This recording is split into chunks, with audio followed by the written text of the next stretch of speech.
Welcome to the next episode of the Talky Taka podcast. We connect with you after game week 3, which has had quite a few significant moments in the season.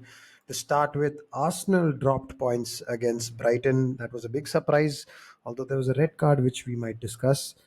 Manchester City smashed West Ham with Haaland in top form.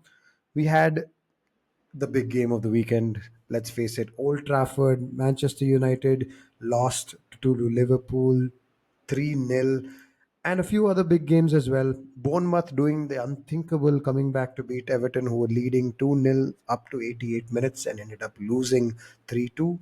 Brentford got a strong win against Southampton, who quickly looked like they might be going straight back down. Chelsea just couldn't get the job done against Crystal Palace with a superb equalizer from Eze.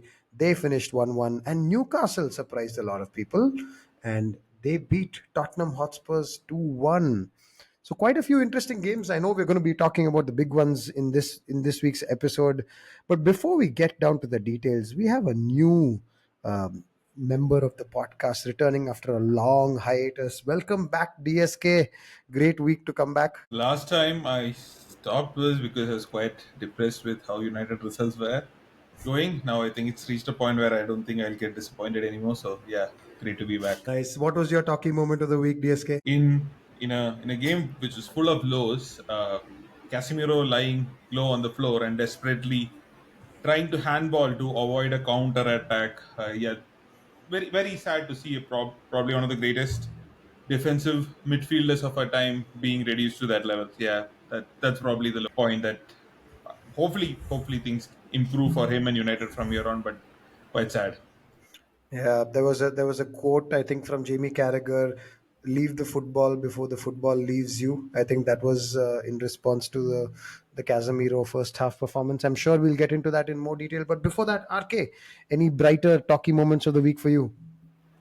No, nothing brighter from my side. My talking moment is to do with a player who should have been, should be at his peak right now, but unfortunately, he's also passing through, mid-career crisis. That's Rashford. Again, had a off game. Although he did give two good passes, but overall very poor game from Rashford. And what is my talking moment is a particular moment, a great transition moment where Rashford was one on one against Konate, and the moment he receives the ball, he doesn't even think. That is the worst part. He doesn't even think of taking him on. He just turns back, passes it back to the next, closest player, and the move completely breaks down. Stretford end is groaning in despair. That's my talking moment. Okay, couple of sour pusses there from United. Let's bring some positivity into the talkie moments. So my talkie moment was the 6th or 7th minute, I think it was, where a great play from Gravenberch. Somehow the ball gets to Trent and he scores, or he thinks he does. And it was an amazing moment for the early slot era. Everybody erupting, somebody kicking the ball into the stands. He comes and does the epic Steven Gerrard at Old Trafford celebration, kissing the camera, and then the goal gets disallowed. So it was a really exhilarating moment and quickly taken away. But yeah, I think ever since then, Trent got a real rollicking from the Old Trafford crowd every time he got the ball, and he kept giving it back as well as especially as he was leaving the pitch when he was getting substituted off. So all in all, that Trent almost epic moment is my talking moment of the week. And with that, let's get right into business. Liverpool 3, Manchester United nil at Old Trafford. So, RK, why don't you get us started? Yeah, see a lot of the narratives about this match are all going to be or have started to be about how Ten Hag is in the last few weeks of his job and how he deserves to lose his job, how he is responsible for the results. How bad United are defensively, how similar we are to last season. I have a slightly different take, and I have discussed this with Deepak already, so I'm sure that he agrees on this. I think the reason that United lost is not because that we are very open on the transition, we are giving tons of chances away, tons of shots away like last season. It's equally something else which is at which we are now incompetent. So I think overall, the things that didn't work out well for United, that disappointed me mainly, were the lack of impetus in possession. I think we took our first shot on target maybe 35, 35th or the 40th minute, and we didn't really threaten Liverpool's goal till the time that Liverpool were 3-0 up. So that's a bit disappointing of how United played in possession. The second thing that was disappointing was obviously all the cheap giveaways. We already talked about that during the talking moment. I don't really want to go into that without suffering a mild heart attack, so I will leave that there. And the third part is the box defending. I think that is something which, even from last season, seems to have deteriorated, but I am not that alarmed about it, just because these four players are all playing together after either a long time or for the first time, right? So it's something which will take time to build. How you defend inside the box is a lot about the chemistry and who marks whom, what is the organization. So I think that's going to improve over time. uh, so what didn't worry me that much, which a lot of the media will talk about, is how open United were. I don't think United were that open. They had a decent defensive structure. The high press wasn't working as well as when Mount was playing. I think that is something which can be improved, probably because Zirkzee and Garnacho were having their first starts and they need to improve their pressing. Ahmad and Mount definitely make our pressing better and they didn't start. But behind that press, I think the structure was good. So that is not something I'm losing too much sleep over. But having said that, yeah, all these stupid, careless mistakes keep happening every game, and it's really, really starting to hurt us now. So, DSK, as part of the new format of the podcast, we've got a couple of sections that we feel were the most interesting through the week. And the name of this section actually was, Is this a work in progress or is this a sign of things to come? So I think RK had a little bit of the a positivity side to this, that it's a work in progress. Same opinion? You feel the same way? Any different thoughts there? It's a work in progress, and it's a sign of things to come for the entire season. So, in terms of all the narratives and questions asked, oh, there is no progress, United have no system, there is no patterns of play. I think a lot of it is a bit rubbish. Like 2000 into around 2008, 9, 10, at that period of time, if any United fan was asked what is Alex Ferguson's style of play at that point in time, it was just quick attacking football, right? All of the lot of the system and other things came much later.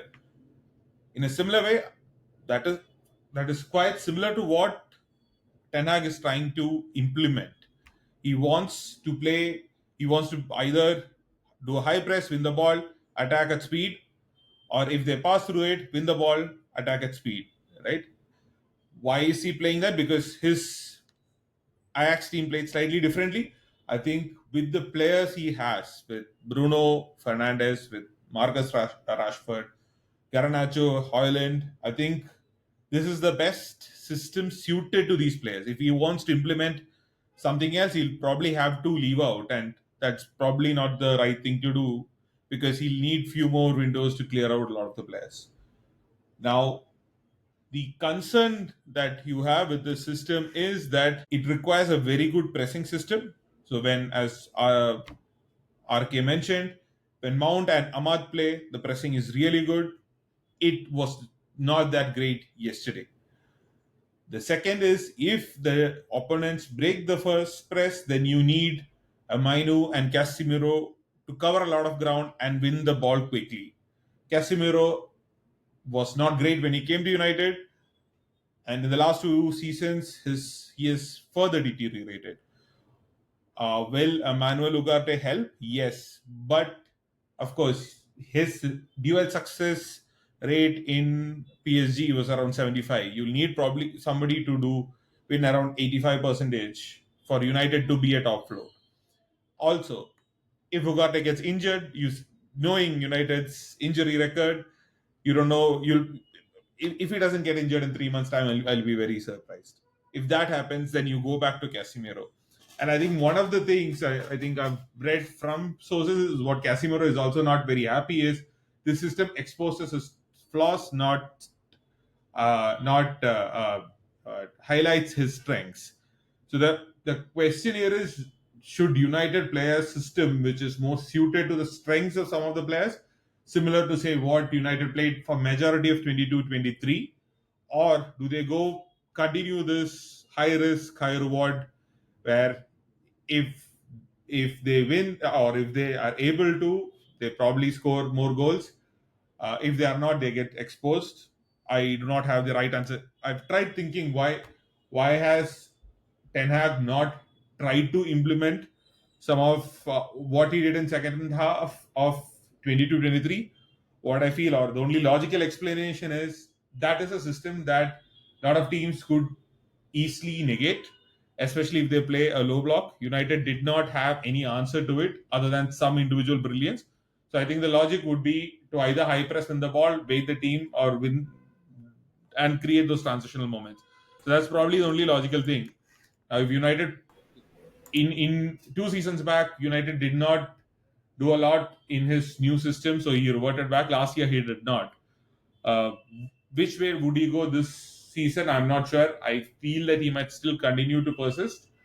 Uh, but if this has to be successful, so it's a work in progress. If this has to be successful, it would require a lot of the United players like Martinez and Bruno Fernandes and Rashford, everyone to continue who are able to have a lot of repeatability in some of the actions that they do.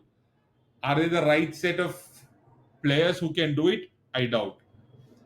So that's why I feel more of such results would continue, and United would be a cup team for this another season at least, is what I feel. That's a bit telling. I mean, especially considering a lot of work has been done on the squad, both in and out. I think recently, with getting a lot of deadwood out of the club and signing the right kind of centre back in Delict and now Martinez, I think should would be the partnership that he wants. Mazraoui also amazing like attacking qualities. We'll have to see whether his defensive line defensive shape and all of that can last. Dallo, right now, from being one of the top performers of last season, looks at least theoretically on paper to be the weaker, the least ideal person in that back four. So overall, I think a lot of work done on the squad. Kobe Mano is a big hope. Ugarte has been signed, and I think for 3 years everybody's been crying out for that. So if the discussion then is that the style that Ten Hag wants to play, the players may not be the right people to execute that, and it's not showing off some of the players' strengths like Casemiro and things like that. That's a bit of a worrying situation to be. Agree? Agree. The counterpoint I would say is this has been the fifth transfer window for Ten Hag, but in a way, this is kind of the first, I would say, because the first one, the 2022 summer, was where he had very clear ideas on what he needs. The club did not execute that. The last couple of days panicked and went and bought Casemiro and Anthony, who were both the wrong choice of players and for the wrong price. Come to January 23, this was immediately after the INEO or the sale announcement was made. So Jan 23, summer 23, and Jan 24, the Unite there was a lot of reluctance in doing big deals or doing big calls. So basically, all of those windows are more or less write-offs. So this is the first window where you had the a proper structure, right people doing the deals, and that's quite clear. Except for Ugarte, I think all the other deals were done very quickly. Ugarte deal went on till late in the cycle because of PSR and related things. And United raised more than 100 million in sales, which is very different. So uh, I would say the what United should do is wait for the season and do the background deals. Now that you have a sporting director, you have some I don't know 20 people in the backroom staff. Let them identify the targets and the system style of football, and let Ten Hag do this. Now, if it's not successful, then by say Jan or Feb, identify the right managerial replacement, and then hire that person early next summer or get that person in by May so that he starts working from June. I think probably that is why they did not replace Ten Hag also, because They wanted to spend time on finding the right candidate and ensuring that the right support structure and players are there. In terms of the new players coming in, yes, a lot of good signings made, but they have not played together enough. Also, some of the players like Martinez was out for the entire season. He'll probably need a couple of months to get into the right shape. Dallo was really good the last season, but he's playing in the wrong side. And of course, playing with Rashford ahead means you are exposed. Casemiro is struggling. Bruno Fernandes, like, you know, he's a very loyal player, but again, for a system, for a team that wants to play a particular system, I don't think he's the right choice. Garnacho has not been great. Ahmad is probably the only player who has looked good. Hoyland, who's shown a lot of promise before, is injured. Mount started really well, injured. So and one of the other problems with United is that, say, if player A gets injured, the replacement is very different in skills, quality, and style. So if Hoyland gets injured, your striker is somebody who does something really different.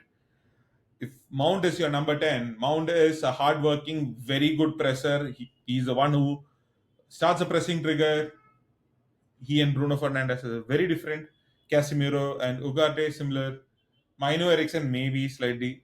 If Dillit has to be taken off, then you have Maguire who's very different. So you'll probably need to have players who are similar replacements in multiple systems. So probably, in multiple positions. So another couple of windows, and I think United will be in a better shape to be a top four team, and enough training so that these players. I keep forgetting there is a term that I think Conte keeps repeating. One for the repeatability of actions that they are able to do it, knowing at what point of time. So it will take a lot of training and players being short on confidence, like the Rashford example that Arvind mentioned. So 2 seasons back, Rashford in that position would have either tried to cut in or shoot, or he would have gone down the line and tried to cross with his left, and he passes back. So players being short on confidence is also a problem.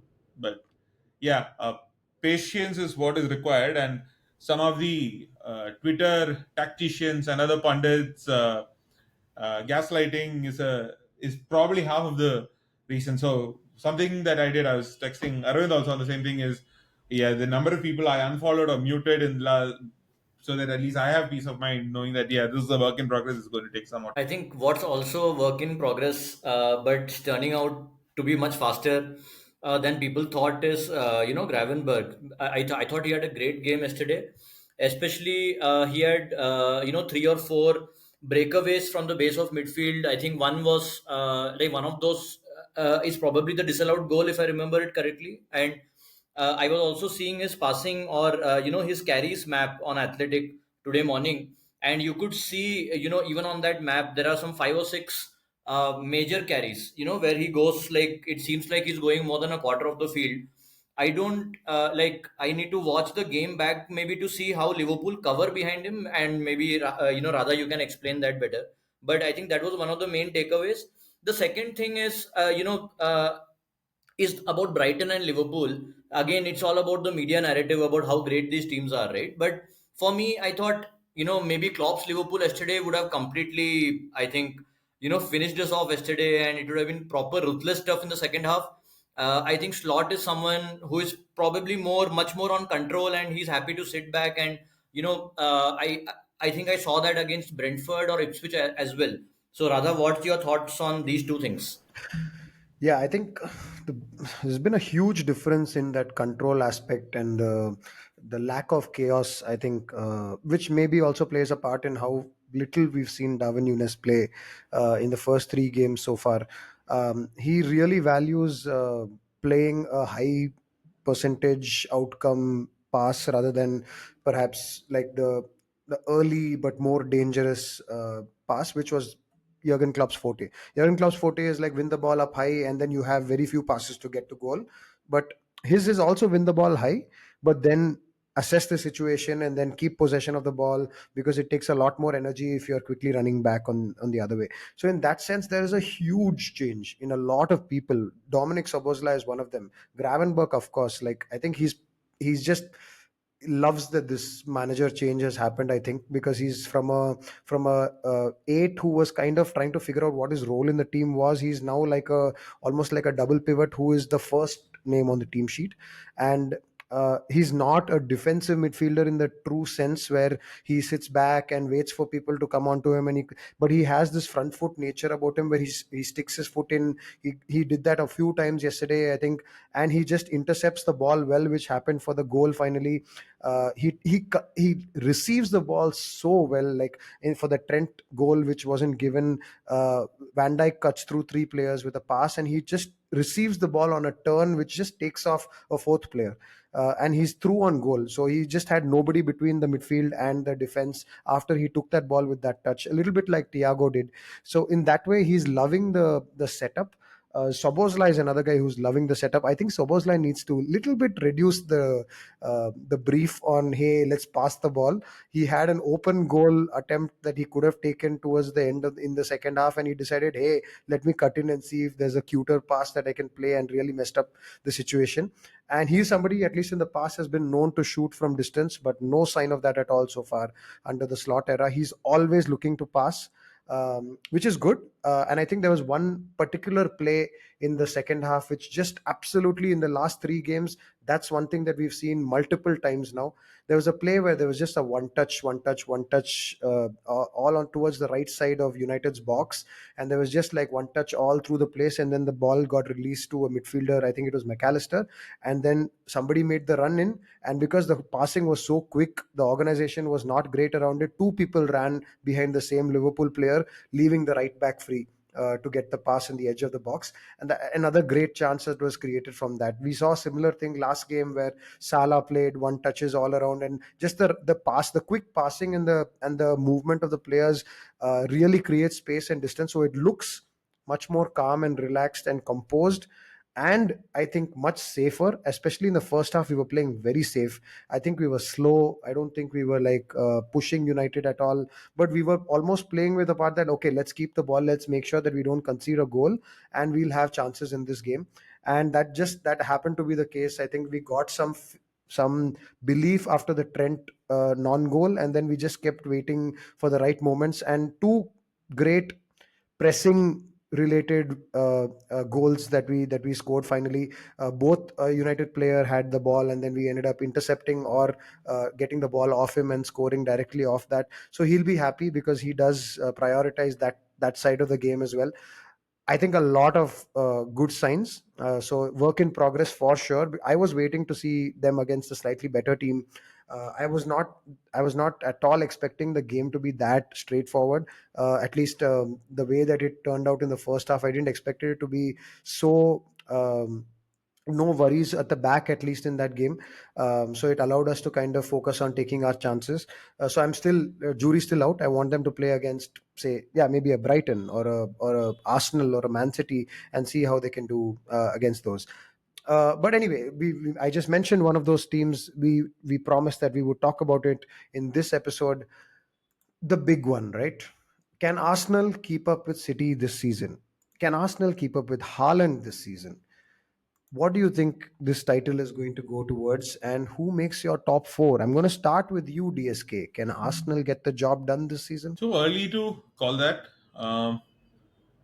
The worry about Arsenal is the striker power up front, where somewhere now, if you look at it, it's like things have inverted to an extent that Arsenal are like the Pep's Barcelona back in the day, where they have so many good technical players who are good on the ball, but they don't have a striker. And Man City, Pep's Man City have become very different. Something like, say, Ferguson's last great team, where you have a forward, you get the ball to him in the box, and he scores for fun. The what did not, or probably what did not work for United that year, at least in the Champions League, was probably the striker did not keep scoring. But can anything stop Haaland at this point of time? I'm not sure. So unless there is something drastic that happens, I think he'll keep scoring. I think Arsenal will have a great season. But if things continue like that, not sure if they can beat City. But I don't think Arsenal are going to go down without a fight. I think this will be still an interesting battle. Yeah, Uh, let's see how it goes here. I think Arsenal, I agree that they will fight. But the main thing is, for me, is that Arsenal, I think, chose the wrong window to be, conservative, right? I think Liverpool and City have good reason to be conservative. They have fairly complete squads. Yeah, Liverpool obviously have a couple of big positions which they themselves didn't fill. But coming to Arsenal, I think they should have been more aggressive in this window. They needed to make some real, big signings in certain problem positions, especially. I mean, by problem positions, I'm more talking of the backup. So they should have signed a right winger. They ultimately did in Raheem Sterling, but we are not sure. No one is really sure if that's going to work out. It's definitely not the right template of signing. And then, as DSK said, the striker is not there, right? So, like we are again talking of Havertz and Jesus, both of whom over a complete season are not really proven 20 goal strikers. So even though Havertz has started with 2 goals in 3 games, if I remember correctly. So I think, then they have signed Mikel Merino, who's got injured, so that's been unfortunate for them.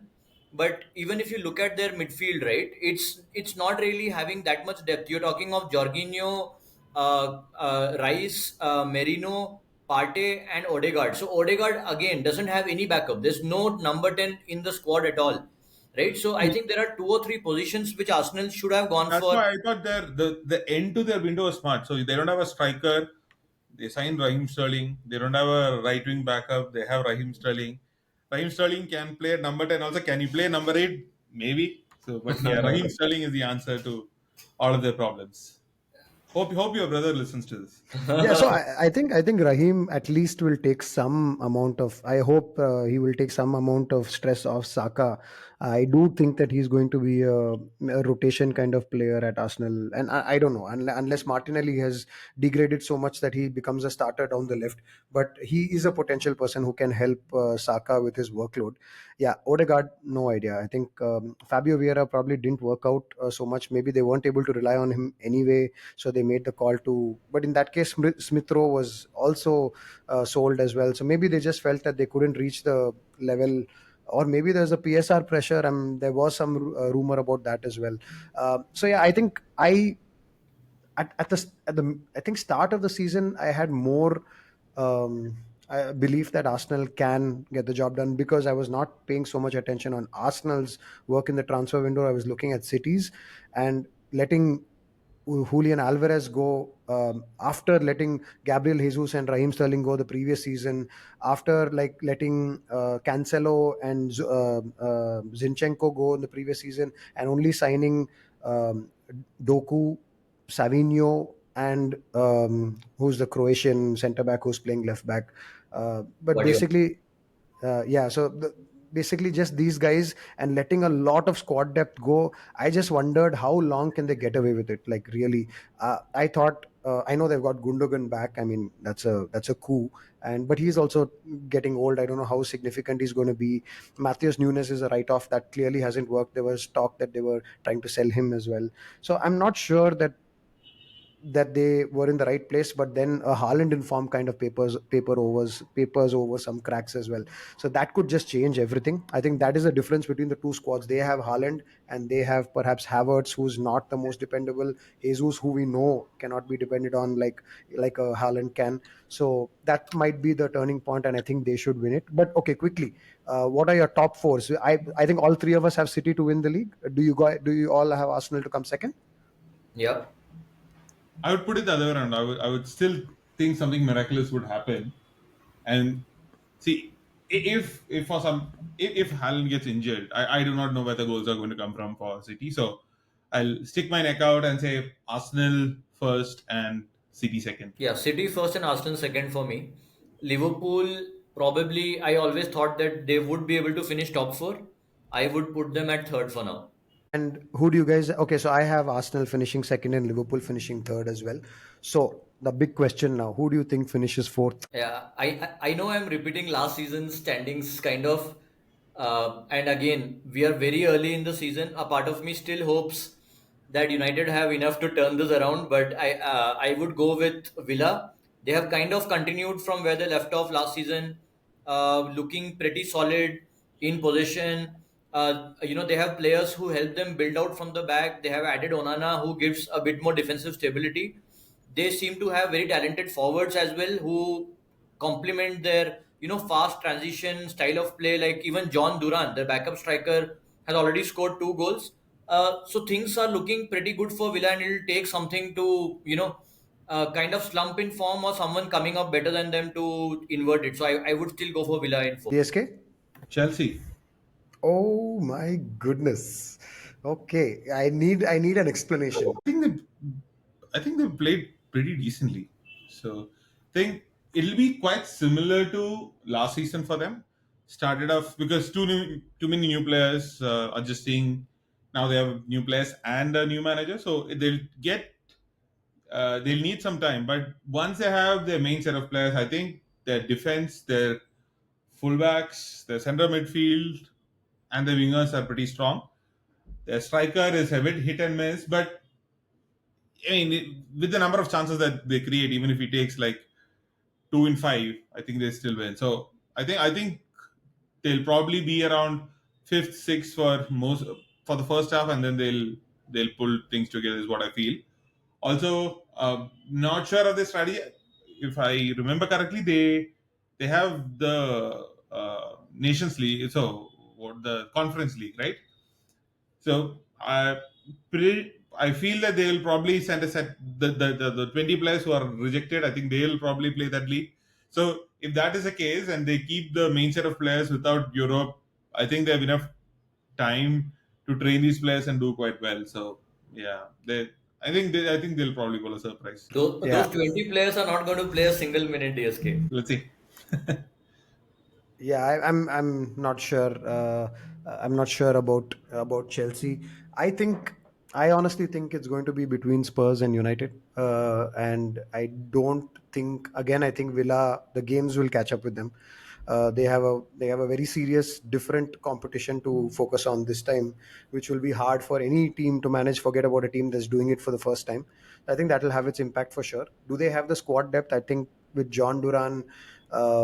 And some of the attackers that they have as backups, I think that's where they will see the difference between, say, maybe Spurs or United or even Chelsea. I don't know how far they might fall if things start to go bad in the middle of the season.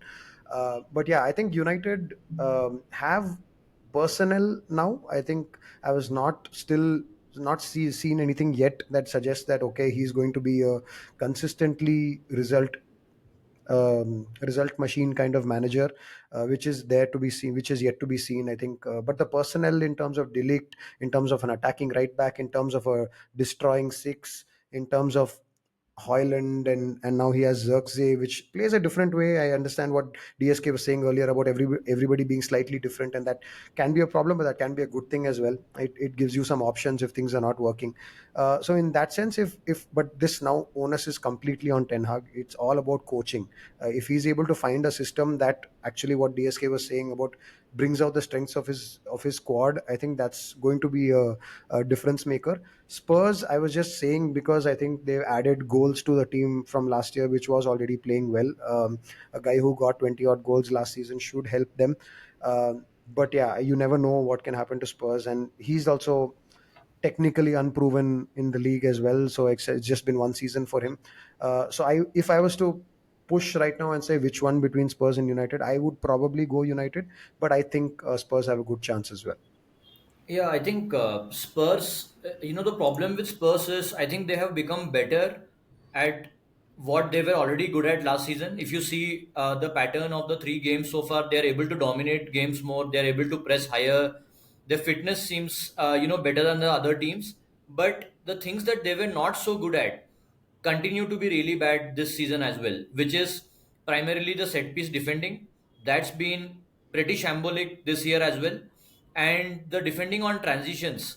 Spurs, compared to the game state and compared to the balance of play, still concede a lot of high XG chances. That also doesn't seem to be getting better. I think because of these two things, Spurs will pay and they will not end up getting the top four. All right, just wrapping up now. Just a quick shout out. to the Talky Taka podcast league, the FPL league. Pratik Mohanty currently leads with 246 points after 3 game weeks. He's 3 points ahead of Balachandar, Ganesh, Ronak Jain, Munidarshan, VG, and Uday Telkar round up the top five. Let's see where some of your Talky Taka favorites are in the league. DSK, what a perfect time to join the podcast. DSK rounding up number 23 right at the bottom, and just a few slots ahead of him, yours truly, Anirudh, in 17th.